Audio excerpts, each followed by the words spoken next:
నమస్తే, welcome to Bharati TV. నేను Bapayya. Bharati TV మొన్నే చెప్పింది టీవీకేదే విజయం అని చెప్పేసి ఈ వీడియోకి నేను ఒక టైటిల్ పెట్టాను. అంటే తమిళనాడులో జరిగిన శాసనసభ ఎన్నికలకు సంబంధించి రిజల్ట్ గురించి భారతీ టీవీ ముందే చెప్పింది అని చెప్పేసి ఈ వీడియోకి నేను ఒక టైటిల్ పెట్టాను. ఎందుకు అలా పెట్టాను, అసలు భారతీ టీవీకి ముందే ఎలా తెలుసు ఏంటి అనే డీటెయిల్స్ ఈ వీడియో ద్వారా తెలియజేస్తాను. ఎక్కడా స్కిప్ చేయకుండా ఎండ్ వరకు చూడండి. భారతదేశ వ్యాప్తంగా మొన్న 5 రాష్ట్రాలకి అసెంబ్లీ ఎన్నికలు జరిగాయి. 1 పశ్చిమ బెంగాల్, 2 తమిళనాడు, 3 కేరళ, 4 అస్సాం, 5 పుదుచ్చేరి. ఈ 5 రాష్ట్రాలకి సంబంధించిన శాసనసభ ఎన్నికల్లో ఏ పార్టీలు అధికారంలోకి రాబోతున్నాయా అని చెప్పేసి కొన్ని సర్వే సంస్థలు సర్వేలు నిర్వహించాయి. వాటికి సంబంధించిన ఎగ్జిట్ పోల్స్ని మొన్న రిలీజ్ చేశాయి. ఒక 3 రోజుల క్రితం 4 రోజుల క్రితం రిలీజ్ చేశాయి. వాటిల్లో చాలామంది ఎక్కువ ఆసక్తి కనబరిచింది ఏ రాష్ట్రాలకి సంబంధించి అంటే 1 పశ్చిమ బెంగాల్కి సంబంధించి, 2 తమిళనాడుకి సంబంధించి. ఎందుకంటే ఈ రెండు రాష్ట్రాలకి సంబంధించి పోరు బాగా రసవత్తరంగా సాగిందని చెప్పాలి. ఎందుకంటే పశ్చిమ బెంగాల్లో ఈసారి ఎలాగైనా పాగా వెయ్యాలి అని చెప్పేసి భారతీయ జనతా పార్టీ విశ్వ ప్రయత్నాలు చేసింది. మోదీ, అమిత్ షాలకు సంబంధించిన టీం కూడా ఎప్పటి నుంచో వెళ్ళి పశ్చిమ బెంగాల్లో పాగా వేసి అక్కడ బీజేపీని అధికారంలోకి తీసుకురావడానికి వాళ్ళ స్కెచ్లు వాళ్ళు వేశారు. అవి బాగానే పారాయి. పశ్చిమ బెంగాల్లో బీజేపీనే అధికారంలోకి రాబోతోంది అని చెప్పేసి మనం విన్నాం. అయితే తమిళనాడులో మాత్రం చాలా మంది సర్వే సంస్థల అంచనాలు తారుమారు కాబోతున్నాయి అని చెప్పేసి మొన్నే మనం ఒక వీడియోలో కూడా చెప్పుకున్నాం. నేను 3-4 డేస్ క్రితం ఒక వీడియో చేశాను. దాంట్లో చెప్పాను కూడా, తమిళనాడులో మాత్రం సర్వే సంస్థల ఫలితాలు తారుమారు కాబోతున్నాయి, టీవీకే పార్టీ అధికారంలోకి రాబోతోంది అని చెప్పేసి నేను థంబ్నెయిల్ కూడా పెట్టాను. అయితే ఇప్పుడు అదే జరుగుతోంది. తమిళనాడులో జరుగుతున్న ఈ కౌంటింగ్ ప్రక్రియలో టీవీకే పార్టీ ముందంజలో ఉంది. తమిళ వెట్రి కళగం పార్టీ అధినేత విజయ్ సీఎం కాబోతున్నారు. 98 నుంచి 102 స్థానాల్లో ఆయన ఆధిక్యతని కనబరుస్తున్నారు. ఫస్ట్ ప్లేస్లో ఉంటుంది అనుకున్న డిఎంకే పార్టీ స్టాలిన్ సీఎం కాబోతున్నారు అని చెప్పేసి అనుకున్నది తారుమారైంది. ఆయన 3rd ప్లేస్లోకి పరిమితం అయిపోయారు. ఏఐడిఎంకే పార్టీ 2వ స్థానంలో ఉంది. సో అయితే మీరు ఎలా చెప్పగలిగారు? ఖచ్చితంగా ఏవో కొన్ని సర్వేల్ని మీరు ఫాలో అయ్యి ఉంటారు. సో దాన్ని బట్టే మీరు ఆ సర్వే సంస్థలు చెప్పిన దానికే మీరు వంతపాడుతున్నారు అని చెప్పేసి మీరు అనుకోవచ్చు. నిజానికి కొన్ని సర్వే సంస్థలు చెప్పిన మాట వాస్తవమే. Axis my India, south matters అని చెప్పి 2 సర్వే సంస్థలు తమిళనాడులో ఈసారి టీవీకే పార్టీ అధికారంలోకి రాబోతోంది అని చెప్పాయి.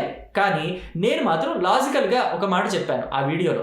ఈ 2 సర్వే సంస్థలు కూడా తమిళనాడులో విజయ్ సీఎం కాబోతున్నాడు, టీవీకే పార్టీ సొంతంగా ప్రభుత్వాన్ని ఏర్పాటు చేయబోతుంది, పొత్తులు లేకుండా అధికారాన్ని ఫామ్ చేయబోతోంది అని చెప్పేసి చెప్పిన మాట వాస్తవమే. కానీ నేను లాజికల్గా ఏం చెప్పానంటే తమిళ ఓటర్ల మనస్తత్వాన్ని బట్టి చెప్పాను.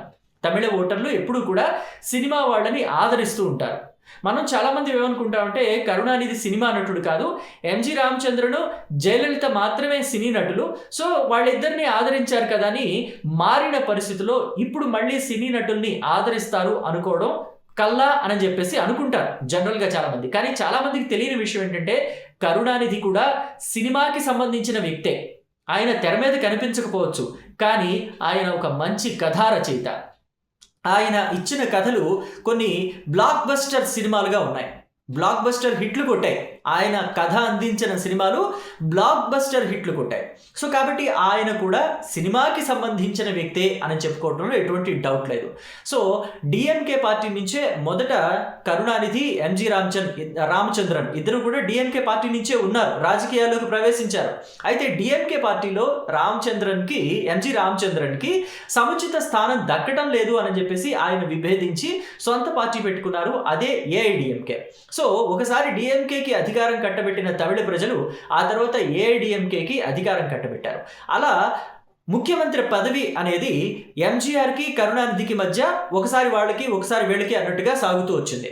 ఆ తర్వాత ఎంజి రామచంద్రన్ చనిపోయిన తర్వాత తమిళ ఓటర్లంతా కూడా కరుణానిధి వైపు మొగ్గు చూపారు. కరుణానిధి సీఎం అయ్యారు. అయితే అదే క్రమంలో జయలలిత ఏఐడిఎంకే పార్టీ బాధ్యతల్ని తన చేతిలోకి తీసుకున్నారు. నిజానికి ఎంజీఆర్ భార్య జానకి రామచంద్రన్ పార్టీ పగ్గాలని చేపట్టిన ఆవిడ ఎక్కువ కాలం నడపలేకపోయారు. చాలా కొద్ది కాలం తర్వాత ఆవిడ స్వచ్ఛందంగా రాజీనామా చేసే పార్టీకి ఆవిడ వైదొలిగితే జయలలిత ఆ పార్టీ బాధ్యతలను తీసుకున్నారు. జయలలితకి అసెంబ్లీలో ఎలాంటి అవమానం జరిగిందో కూడా మనమంతా చూసాం. డిఎంకే పార్టీ మొండి వైఖరితో వెళుతుంది, ఇది కరెక్ట్ కాదు అని చెప్పేసి ప్రజల పక్షాన అసెంబ్లీలో పోరాటం చేసిన జయలలితకి ఎంతటి అవమానం జరిగిందో చూసాం. కరుణానిధి ఇద్దరు భార్యలు కూడా అసెంబ్లీలోని లాబీలో కూర్చుని చూస్తూ ఉండగానే జయలలితని అత్యంత దారుణంగా అవమానించారు. చీర చించేశారు, జుట్టు చెరిపారు, ఒళ్ళంతా రెక్కేశారు, పుస్తకాలు విసిరి ఆవిడ ముఖాను కొట్టారు. ఆవిడ అత్యంత ఘోరంగా అవమానింపబడి బయటకు వచ్చింది. మీడియా ముందు ప్రతిజ్ఞ చేసింది, నేను మళ్ళీ సీఎం అయిన తర్వాతనే అసెంబ్లీలోకి అడుగు పెడతాను అని చెప్పేసి. సో ఆవిడ అలాగే సీఎం అయింది.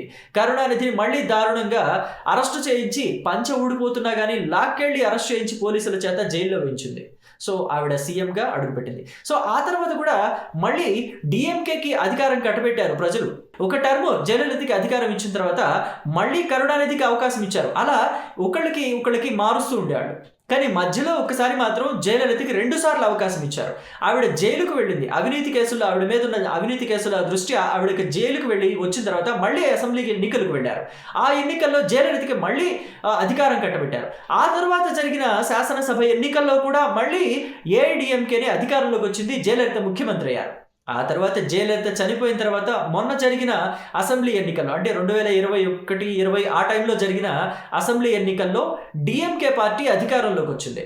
సో ఈసారి మళ్ళీ డిఎంకే పార్టీనే అధికారంలోకి వస్తుంది అని చెప్పేసి అంతా జోస్యం చెప్పారు. ఎందుకని అంటే డిఎంకే పార్టీకి ధీటుగా అవతల పార్టీలో ఎవరు కూడా సరైన నాయకులు లేరు, ఏఐడిఎంకేలో అయితే అసలు లేరు అని చెప్పేసి అనుకున్నారు. నాయకత్వ లోపం ఉంది ఏఐడిఎంకేలో అని చెప్పేసి చాలా మంది అనుకున్నారు. కానీ ఇక్కడ టీవీకే పార్టీ ఎప్పుడైతే తెర మీదకి వచ్చిందో అప్పుడు సీన్ మారిపోయింది. మళ్ళీ తమిళ ఓటర్లంతా కూడా సినీ నటుడి వైపు మొగ్గు చూపారు. పైగా ఈ విజయ్ ఎవరైతే ఉన్నారో తను క్రిస్టియన్. సో క్రిస్టియన్ ఓట్లు కూడా ఎక్కువగా టీవీకే పార్టీ వైపే, తమిళ వెట్రి కళగం పార్టీ వైపే మొగ్గు చూపాయి. సో కాబట్టి టీవీకే పార్టీ ఇప్పుడు అధికారంలోకి వస్తుంది అని చెప్పేసి భారతీ టీవీ, అంటే అటు సినిమా నటుడుగాను ఇటు ఒక క్రిస్టియన్ గాను విజయ్కి ఒక అదనపు బలం చేకూరిందని చెప్పాలి. ఈ ఎన్నికల ముందు విజయ్ ఓడిపోతాడని చెప్పేసి చాలా మంది ఎందుకన్నారంటే విజయ్ భార్య కూడా తన మీద గృహహింస చట్టం కింద వేరే ఎవరితో ఉంటున్నాడా, అక్రమ వివాహ బంధాలను ఏవేవో రకరకాలుగా కేసులు పెట్టింది. విడాకులు ఇవ్వాలి అని చెప్పేసి కూడా ఆవిడ కోర్టుకు వెళ్ళారు. ఇవన్నీ కూడా విజయ్కి ప్రతికూల అంశాలే. కానీ విజయ్తో పాటుగా మరో సినీ నటి కూడా టీవీకే పార్టీకి అండగా నిలబడ్డారు. ఆవిడే త్రిష. సో ఇవన్నీ కూడా విజయ్కి ప్లస్గానే మారాయని చెప్పాలి. విజయ్ని ఎంత డిగ్రేడ్ చేద్దామని చూసినా కానీ చాలామంది విజయ్ వాటిని ప్లస్లుగానే మలుచుకున్నారు. తమిళ ఓటర్లు కూడా కొంత సింపతి విజయ్ వైపు చూపించారు చివరిలో అని చెప్పుకోవచ్చు. సో విజయ్ కూడా ఎన్నికల చివరిలో ఆలయాల చుట్టూ, చర్చిల చుట్టూ తిరిగారు. సో దైవ దర్శనాలు చేసుకున్నారు, ప్రార్థనలు చేశారు. ఇవన్నీ కూడా విజయ్కి కలిసి వచ్చాయని చెప్పాలి. సో వీటన్నిటిని గమనించిన తర్వాతే భారతీ టీవీకే అధికారంలోకి రాబోతుంది అని చెప్పేసి ముందుగానే ఎక్స్పెక్ట్ చేసింది. సో దీని గురించి మరి మీరేమంటారో మీ అభిప్రాయాన్ని కామెంట్ బాక్స్లో తెలియచేయండి. అలాగే టీవీకే పార్టీ అధికారంలోకి వస్తుంది, విజయ్ సీఎం కాబోతున్నాడు అని చెప్పేసి ముందుగా భారతీ టీవీ గమనించిందని చెప్పిన దాన్ని మీరు యాక్సెప్ట్ చేస్తున్నారా, యాక్సెప్ట్ చేయటం లేదా అనేది కూడా కామెంట్ బాక్స్లో చెప్పండి. Thank you.